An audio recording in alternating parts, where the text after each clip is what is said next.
Bonjour, j'espère que tu vas très bien.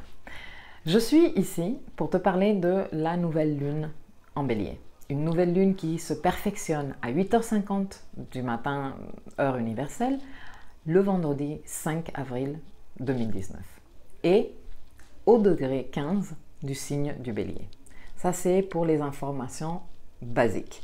Maintenant, avant de commencer à te parler, je me le suis noté ici, des alignements planétaires et de tout ce qui vient et tout ce qui implique, tout ce que cette nouvelle lune implique, je voudrais quand même parler de 2-3 trucs qui sont super importants pour m'assurer quelque part que cette info que je te donne tous les mois avec les nouvelles lunes et avec les pleines lunes, tu sais comment t'en servir et tu sais comment les appliquer de façon concrète à ta vie, de façon à ce que tu en tires un avantage, que ce soit d'utilité pour toi. Je voudrais commencer par ça.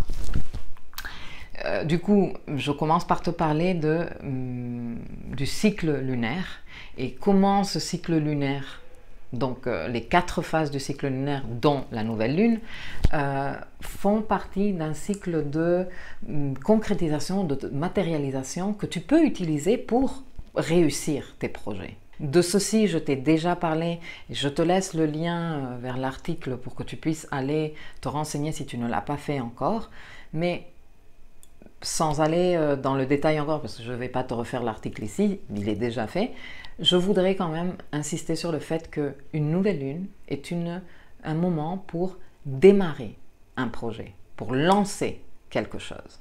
Maintenant, projet. Beaucoup de personnes rapidement pensent à un projet professionnel quand ils me disent « Non mais moi j'ai pas envie de lancer un business tous les mois, j'ai pas un vrai projet ». Oui, mais j'ai l'impression que peut-être tu penses trop grand à un projet et peut-être que un projet peut être simplement par exemple, pour une nouvelle lune qui se tient dans ta maison 6, qui est la maison du quotidien, okay, de ton tous les jours, peut-être qu'un projet pourrait être mon projet est d'arriver à me réveiller un peu plus tôt tous les matins jusqu'à ce que j'arrive vraiment à me réveiller à 6 heures du mat, par exemple, et pouvoir faire de mes matinées avant que toute la famille se réveille un moment pour me le donner à moi-même, un moment de rencontre avec moi-même, de lecture par exemple, par exemple, ça pourrait être, où je voudrais arrêter de fumer, où je voudrais faire un peu plus de sport, dans la maison du quotidien, qui est la maison 6. Les projets ne doivent pas être des trucs spectaculaires. Okay? C'est ça un autre truc que je voulais te dire. Tu peux avoir un petit projet qui te tient à cœur, quelque chose que tu veux vraiment réussir et aboutir d'ici 6 mois, 1 an, qui est vraiment la durée d'un cycle lunaire. Après, justement, ok, ce que tu viens de me dire, me lever un peu plus tôt, ça m'intéresserait, mais comment je sais si la nouvelle lune c'est dans ma maison 6 ou elle est où dans ma nouvelle lune et d'ailleurs c'est quoi les maisons et comment je les comprends? Bon, j'ai des articles qui couvrent pratiquement tout ça que je te laisserai ici. Un où je t'explique, je te propose même un fichier PDF à télécharger avec la description de chacune des maisons. Un autre où je t'explique comment repérer les degrés dans ta carte pour que tu puisses voir où sont les degrés 15 concrètement pour cette lune. Et le dernier article que j'ai préparé concerne un outil. C'est un outil comme pour d'évaluation des différents domaines de ta vie. C'est un outil qu'on utilise énormément en life coaching et que quelque part j'ai fusionné pour le rendre life coaching astrologique. Et donc au lieu de considérer 5 ou 6 domaines de la vie d'un être humain, qui sont les typiques, le domaine social, professionnel, financier, de couple, santé, etc., que ce soit adapté aux 12 maisons que tu retrouves dans ta roue zodiacale. Pareil, je laisserai l'article ici pour que tu puisses aller faire ce bilan de satisfaction pour voir où tu en es aujourd'hui par rapport à ces 12 secteurs de ta carte qui parlent de 12 secteurs de ton expérience de vie. Par exemple, la maison 1 parle de toi, de ton approche de la vie, de comment tu te prends pour résoudre des problèmes. La maison 3 parle de tout ton processus mental, de comment tu communiques, aussi bien extérieurement qu'intérieurement, de ton style d'apprentissage. La maison 7 parle de ta relation de couple ou ta relation d'associé ou ta relation avec quelqu'un où il y a un contrat avec des conditions et des responsabilités, par exemple. Chaque maison va représenter un secteur de ta vie. Comment tu t'y prends concrètement face à une nouvelle lune?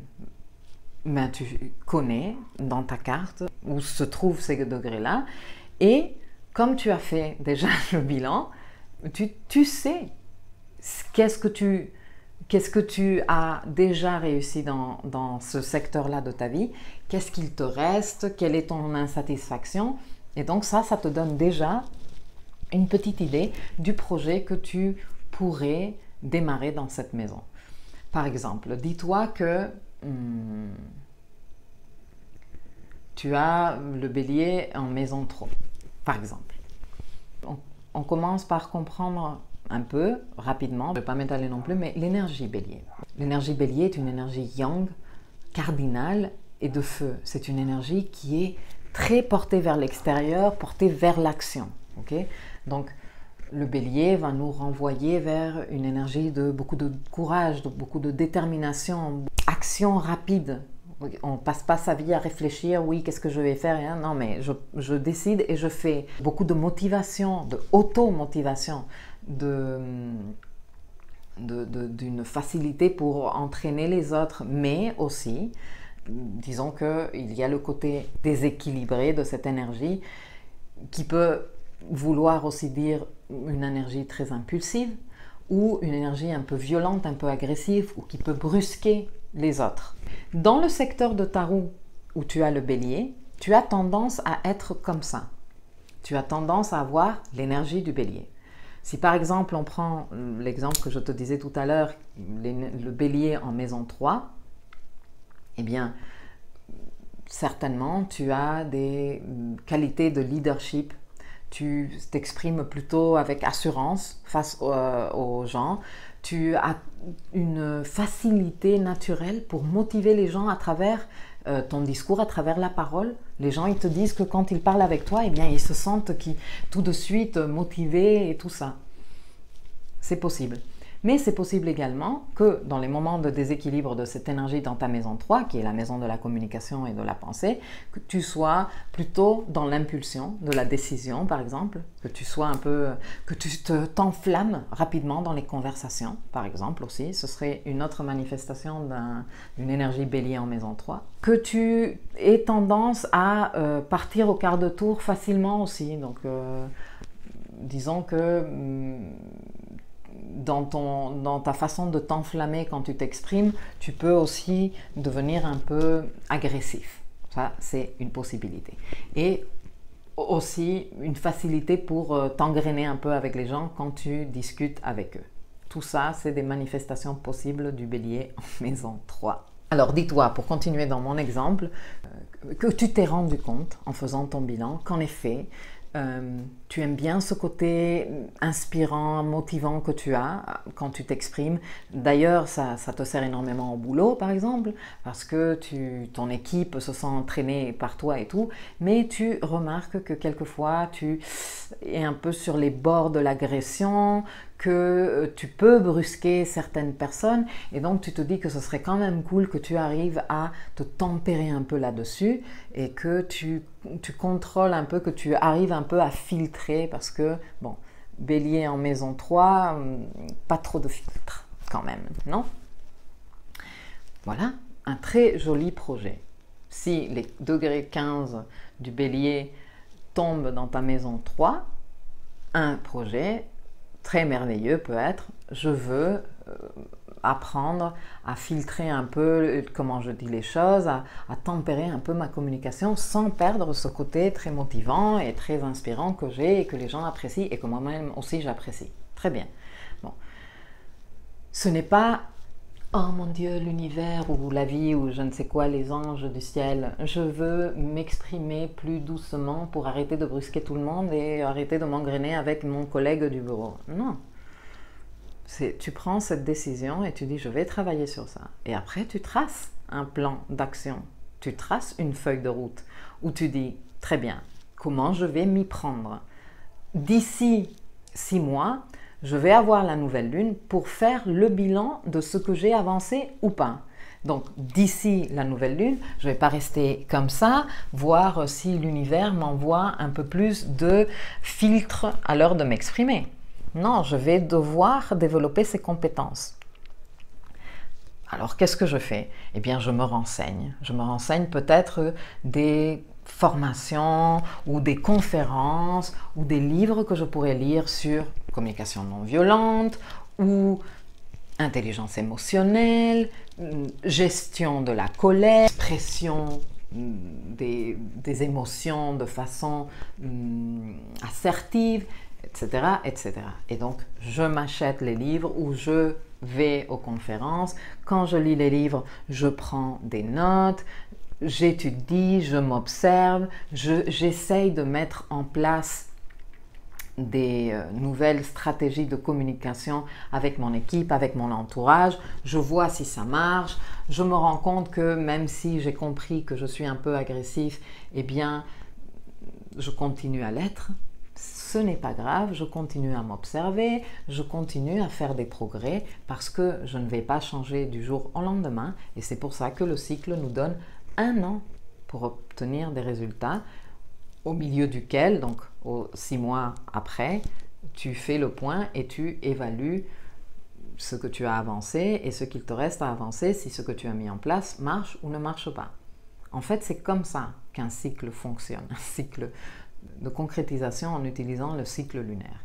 Et c'est comme je t'explique dans cet exemple-là que tu mets en place un projet. Ce n'est pas un souhait que tu lances à l'univers et que tu allumes une bougie et que tu espères, que tu t'attends que ça change tout seul. Chacune des maisons parle d'un secteur d'expérience de vie où tu peux faire exactement la même chose. Parce que si par exemple on parle de la maison 2, par exemple, qui représente tes ressources et la valeur que tu donnes à tes ressources. Donc mes sous, oui, mais pas que. Tu as des ressources très précieuses comme ton temps, ton énergie, ton attention. Et si tu as le bélier en maison 2, tu es certainement dans l'impulsion. Tu vas avoir tendance peut-être à pas trop réfléchir comment tu utilises ces ressources, avoir du mal à t'organiser et à organiser tes ressources, à avoir du mal à les administrer, peut-être à ne pas vraiment les mettre en valeur. Et donc tu peux faire tes intentions de nouvelle lune en bélier en disant « Ok, moi je veux apprendre à utiliser plus intelligemment mes ressources, à les administrer avec un peu plus de vision à long terme au lieu de dans l'immédiateté que te donne l'énergie du bélier dans cette maison-là. » Tu vois ce que je veux te dire? Donc bon, je ne vais pas couvrir toutes les maisons, mais je t'invite, si ça te dit et que tu veux vraiment faire l'exercice, et une fois que tu t'es bien renseigné en lisant les articles que je te laisserai ici, et je t'invite à ce que tu me laisses un commentaire où tu dis « Bon, ben moi, les 15 degrés du bélier, je les ai dans cette maison-là et je me suis dit en faisant le bilan que ce serait une bonne idée de travailler dans cette intention-là et voilà mon plan d'action, etc. etc. Est-ce que tu crois, je suis à côté de la plaque et tout, et moi avec grand plaisir, je veux bien t'aider à comprendre comment utiliser cet outil et comment faire de cet outil quelque chose qui soit plus utile et plus pratique pour toi. Ceci étant dit, une fois que tu as repéré dans ton thème les degrés 15 du bélier, que tu as repéré la maison où ça se passe, que tu as réfléchi à l'intention, je te dis une, mais bon, je te laisse décider finalement qu'est-ce que tu veux faire. Peut-être que tu veux avoir 3 ou 4 intentions, à toi de voir. Moi, je pense que plus on s'éparpille, moins on a de résultats concrets. J'entends que ça ne concerne que moi ou des personnes comme moi et qu'on est tous différents. Bref, une fois que tu as fait ça, tu veux peut-être savoir les enjeux de cette nouvelle lune. Je pense que tu sais, et si tu ne le sais pas, je vais te le dire là à l'instant même, que à chaque fois que le soleil passe par les degrés 0 du bélier, il démarre une nouvelle année astrologique qui se divise en 4 saisons. Le printemps dans l'hémisphère nord, l'été qui suit, l'automne et l'hiver. Et donc disons que la saison poisson, donc celle qu'on a terminée le 20 mars, est la fin de l'année astrologique. Là, on est en plein dans le début de la nouvelle année. Sauf que, tu te rappelles peut-être ou peut-être pas, mais moi, je me rappelle très bien et je vais te le raconter maintenant. Qu'est-ce qu'on était en train de faire le 20 mars? Le 20 mars, on était en pleine rétrogradation de Mercure. Mercure est la planète de notre intellect, de notre pensée, de notre façon de comprendre et d'apprendre le monde autour de nous. Ok, cette planète, elle rétrograde plusieurs fois par an. Et concrètement, au début de cette nouvelle année astrologique, elle était en train de rétrograder dans le signe des Poissons. C'est-à-dire que Mercure a avancé jusqu'au degré 29 des Poissons, et quand il est arrivé au degré 29, juste avant de traverser la limite pour déclencher la nouvelle année mentalement ou intellectuellement, il a dit aïe aïe aïe aïe, non, je n'ai pas compris très bien qu'est-ce qui se passe et je reviens en arrière. C'est comme si toi t'arrivais le 31 décembre à 23h59 et tu disais non, je ne suis pas prête pour passer à l'année suivante, il faut que je comprenne des trucs encore et que tu repartes dans le temps en arrière. En gros, c'est ça ce que a fait Mercure. Ceci a fait que quelque part, le premier jour de l'année astrologique ou les premiers jours de la nouvelle année astrologique, eh bien, on ne les a pas vraiment sentis comme si c'était vraiment le début de quelque chose parce qu'on était toujours quelque part en train de comprendre, avec Mercure rétrograde, comprendre la fin de l'année antérieure. Tu vois ce que je veux te dire? Et donc, avec cette nouvelle lune en bélier, la lune qui représente nos émotions, notre monde émotionnel, on ressent maintenant cette énergie de début typique du bélier. Maintenant, on commence, même si on a toujours Neptune, Vénus et Mercure en Poisson. Mercure et Vénus vont terminer d'ici, Mercure il termine le 17 avril et Vénus elle termine le 20 avril leur parcours du signe des Poissons. Neptune il restera encore un bon moment là-bas, donc aucune chance qu'il ne parte. Mercure et Vénus seront partis d'ici mi-avril.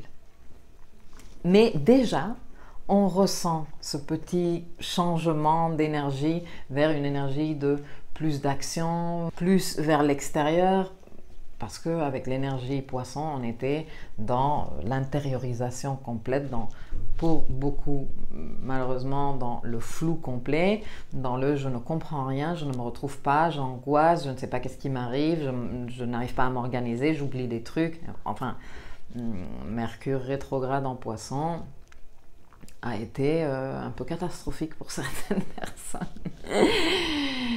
Et pour d'autres qui ont fait le boulot entre-temps, très enrichissant parce que ça a permis de comprendre et découvrir des choses qui se passent intérieurement, qui finalement est l'intérêt de tout ça, de se connaître mieux pour savoir se gérer mieux. Bref, je ne veux pas m'étaler. Ce démarrage, ce nouveau début commence avec une énergie encore de transition. Même si émotionnellement on se sent tous prêts pour y aller, Mercure il n'est pas encore sorti de Poisson, Vénus elle est toujours en Poisson, on n'a pas encore, on ne ressent pas à 200% cet élan. Bon, ça va dépendre aussi de ta carte et des éléments que tu as dans ta carte et des éléments que tu as par exemple en bélier. Parce que si tu as plusieurs éléments en bélier, que la lune est en train de les activer tous en passant là, c'est clair que tu vas le ressentir beaucoup plus fort que d'autres personnes qui n'ont pas d'éléments en bélier ou qui ont peu d'éléments en bélier. Bref.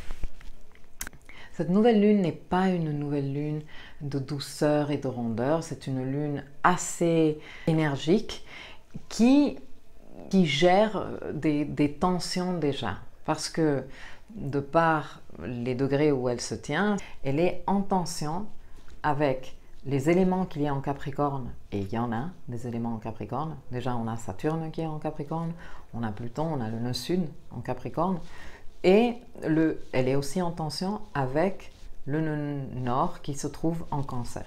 Il y a donc cette tension à gérer qui peut se vivre de façon un peu frustrante. Pourquoi? Parce que l'énergie du Bélier et l'énergie du je suis et je fais, parce que c'est comme ça que je l'ai décidé moi, et rien ne m'arrête, et que les tensions, surtout celles venant du côté Capricorne, sont par rapport à la tradition, par rapport aux structures, les protocoles et les processus à suivre, et que si ça se trouve, toi, tu t'es dit que tu vas démarrer un projet et que ce projet est en rapport avec le professionnel et que tu vas te retrouver nez à nez avec les limitations que t'imposent les procédures, par exemple, de la création d'une entreprise, de la rédaction des statuts, des temps qu'il va te falloir attendre pour compléter les différentes étapes. Et ça peut être frustrant. Donc juste pour te le dire, juste pour que tu sois au courant, qu'on va tous gérer à un moment donné ou à un autre des tensions qui viennent du côté Capricorne. Okay? Dans le côté Capricorne, il y a deux énergies en ce moment très fortes. Il y a une énergie de audit qui est en train d'évaluer les structures existantes dans ce secteur de ta roue, c'est la présence de Saturne, avec l'objectif de construire de nouvelles structures beaucoup plus solides qui tiennent au moins un nouveau cycle, et les cycles de Saturne sont d'environ 30 ans, donc on a besoin de structures bien costauds comme il faut. Et entre-temps, il y a Pluton qui est en train de faire un nettoyage très profond, et le nœud sud qui est le gros égout cosmique qui est en train d'aller inviter à justement se délester de ces choses-là. De ceci, je t'en ai déjà parlé dans d'autres vidéos parce que ça s'entend très bien. Ah oui, créer de nouvelles structures, ah oui, s'en défaire des structures qui ne nous servent plus à rien. C'est très facile à dire, mais c'est beaucoup plus compliqué à faire parce que autant dans la zone bélier de ta carte, tu es hyper impulsif, hyper courageux, hyper dans l'action, autant dans le secteur Capricorne de ta carte, tu as tendance à t'accrocher à ces structures. C'est des structures que tu as mis en place, qui t'ont demandé un certain effort, qui t'ont démontré avoir servi pendant des années et que tu n'es pas nécessairement prête ou prêt à laisser aller. Donc c'est un travail dur qu'on est tous quelque part en train de faire dans le secteur Capricorne, en train de décider est-ce que cette structure me sert ou pas? Si oui, je garde quoi? Non, mais non, mais elle me servait. Non, mais j'ai réussi tant de choses, mais comment je vais faire sans ça? On est tous en train de vivre ça. Donc, même si tu es hyper à fond du projet que tu vas démarrer en maison Bélier, ta maison Capricorne, celle qui correspond au Capricorne, est aussi en train de vivre des pressions assez importantes. Et maintenant, il s'avère que ces deux-là vont être en conflit. Les énergies qu'il y a de part et d'autre vont être en conflit. Ce conflit va se vivre d'ici la fin de la saison Bélier, puisque le Soleil va continuer son parcours et va contacter ces éléments qui se trouvent en Capricorne, et donc ces tensions vont se réveiller plusieurs fois.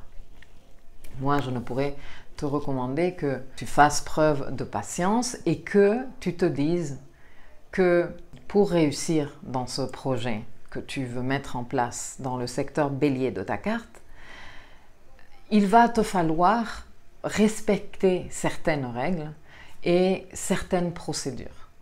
mais il va aussi te falloir observer quelles sont ces choses, ces structures, ces systèmes que tu t'es créés, auxquels tu t'accroches excessivement et qu'il serait bon que tu arrêtes de